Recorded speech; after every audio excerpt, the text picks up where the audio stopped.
मेरा बेटा भी आप सबका आशीर्वाद लेने परिवार के साथ साथ यहाँ आया हुआ है। मेरी पत्नी के साथ साथ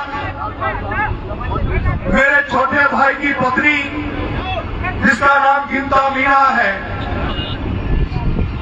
जब भी मुझे जरूरत पड़ती है कि मुझे माताएं बहनों का आशीर्वाद चाहिए तो मेरे छोटे भाई की पत्नी गिनता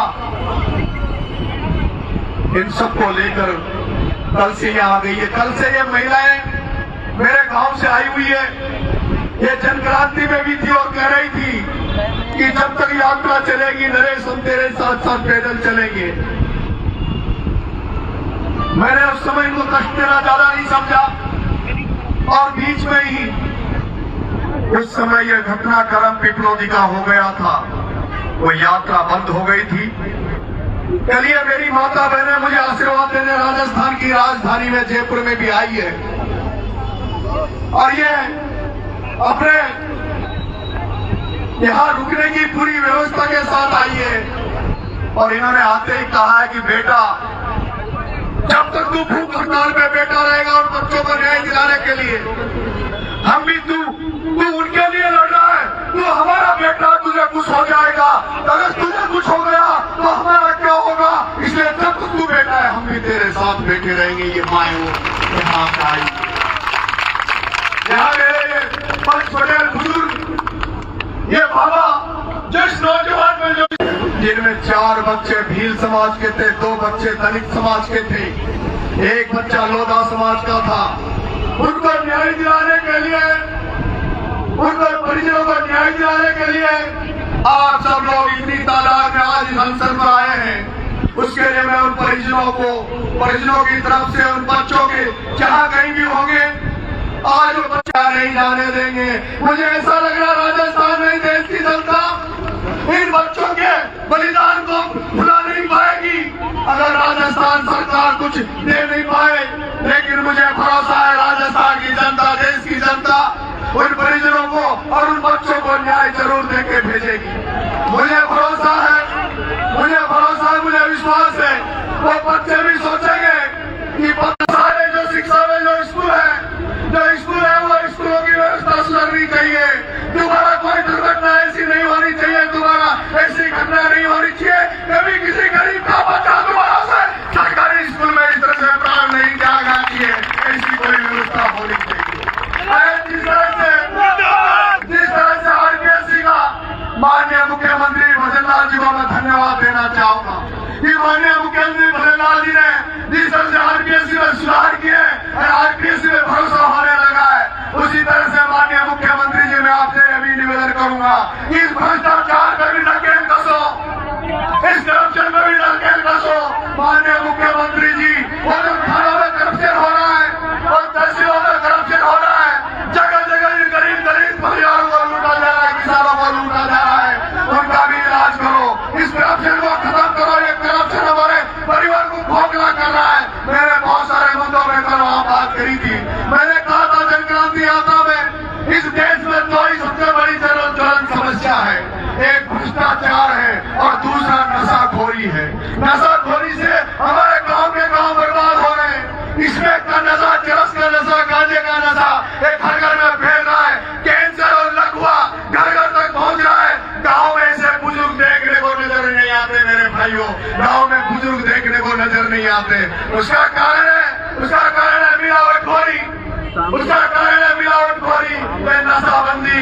मैंने कल अफसरों से कहा था जिन्होंने मुझे वार्तालाप के बुलाया था, मैं चाहता हूँ जैसे राजस्थान पंजाब के लोगों ने आगे बढ़ चढ़कर नशा के खिलाफ एक जन चेतना निकाल रहे हैं, वहाँ नशाखोरी को बंद करने की लोगों ने ठान लिए। इस तरह से जालौर में पाली में, जालौर पाली सिवाई में, साजौर में, जोधपुर संभाग में जब वहाँ कोई कार्यक्रम होते थे, जहाँ जन्म मरण के कार्यक्रम होते थे, वहाँ अफीम परोसी जाती थी। वहाँ के पंच पटेल, वहाँ के जागरूक लोग भी उस नशा के खिलाफ मुहिम चला रहे हैं। इस जनक्रांति में मैं ये सब करना चाह रहा था, मेरी जनक्रांति बंद हो गई, लेकिन मुझे लग रहा है वो जनक्रांति भगवान मुझसे कुछ अच्छा करवाना चाह रहा है। भगवान, मुझे लगता है ये अधिकारी सोच रहे नरेश को हम जेल भेज रहे हैं, अरे तुम नहीं भेज रहे, भगवान भिजवा रहा नरेश को तो भगवान नरेश की परीक्षा ले रहा है, भगवान नरेश की परीक्षा ले रहा है। भगवान इस नरेश को चेक करना चाह रहा है, इसको देखना चाह रहा है। मेरे भाइयों, आज आप सब लोग आए हो, आप सब लोग एक ऐसे पुण्य के कर्म में आए हो, ऐसे पुण्य के कर्म में आए हो जहाँ इन 7 बच्चों को तो न्याय दिलाओगे सही, लेकिन इन बच्चों के साथ साथ जो हालात शिक्षा को लेकर है और जो हालात जो मैं समस्या बता रहा हूँ उनको लेकर है, मैं यहाँ बहुत बड़ी संख्या में आदिवासी में आए होंगे। मैं उनसे कहना चाहता हूँ, हजारों लाखों करोड़ का बजट आदिवासियों के उद्धार के लिए मांडा योजना का आता है, लेकिन वो पैसा कहाँ जाता है पता नहीं। इन जो 7 बच्चे जो मरे थे, इन 7 बच्चों के परिवार वाले बीपीएल परिवारजन थे, इन 7 बच्चों के परिजन बीपीएल परिवार वाले थे, गरीब थे, लेकिन इनके मरने के पहले किसी को पता नहीं था कि उनको इतना आवास मिली नहीं मिली, उनको प्रधानमंत्री आवास का योजना एक कमरा भी नहीं था मेरे भाइयों। और ये कमरा कभी 7 जनों के परिजनों के नहीं, आरोपी में कोटा मारा बुद्धि झालावाड़ में प्रधानमंत्री योजना का पैसा कौन खा रहा है, वहाँ कौन निकल रहा है, वहाँ पता ही नहीं है उनको पैसे को कौन खा रहा है। मैं उस आरोपी की दिशा को बदलना चाहता हूँ। मुझे लगता है जन चेतना इस आंदोलन से न्याय बच्चों को सच्ची श्रद्धांजलि मिलेगी, इनको न्याय मिलेगा, लेकिन इसके साथ साथ राजस्थान में एक जन क्रांति भी खड़ी होगी, एक जन चेतना भी आएगी। लोगों को पता लगेगा कि नरेश मीणा किस क्षेत्र से आकर राजनीति कर रहा है, जहाँ लोग शिक्षित नहीं है, जहाँ नौकरियां नहीं है, जहाँ इस तरह की व्यवस्था नहीं है, वहां से आकर ये युवा इस तरह से लड़ रहा है। मेरे भाइयों, आप इतनी बड़ी तादाद में आ रहे हो, आप तमाम लोगों से बात करके करेंगे, लेकिन आप तमाम लोग शांति से खड़े होकर एक की बात सुनेंगे, सब लोगों की बात सुनेंगे।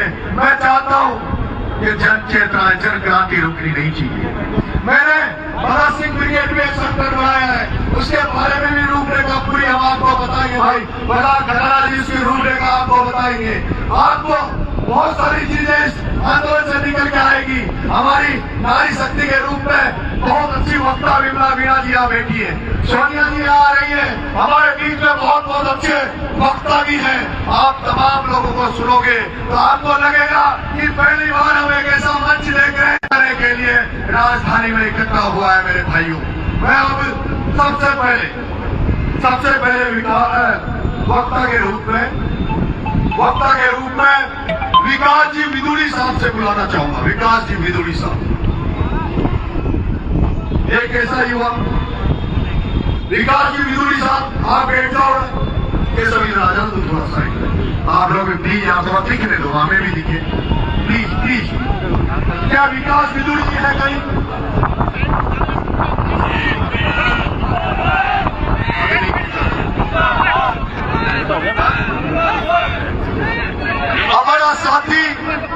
हमारा साथी जब भी यहाँ पर कार्यक्रम होता है, उसमें मनोज मीणा नाम से एक युवा साथी है जो अपनी पूरी भूमिका निभाता है, उसको पुलिस ने गिरफ्तार कर लिया है। हमारे बामनवास में 3 बसें थाने में जब्त कर ली है, उनके ड्राइवरों को भी जब्त कर लिया है। लेकिन मैंने गांधीवादी तरीके से हिंसा के मार्ग पर चलते हुए गांधी जी का हथियार लेकर यहाँ बैठा हूँ। मैं तमाम लोगों से आग्रह और निवेदन करूंगा, अब हमने अगर ये गांधी जी का व्रत लिया है, ये शपथ लिए, हमें ये उत्तेजित करवाना चाहते हैं, हमें ये उग्र करना चाहते हैं, हमें उग्र नहीं होना।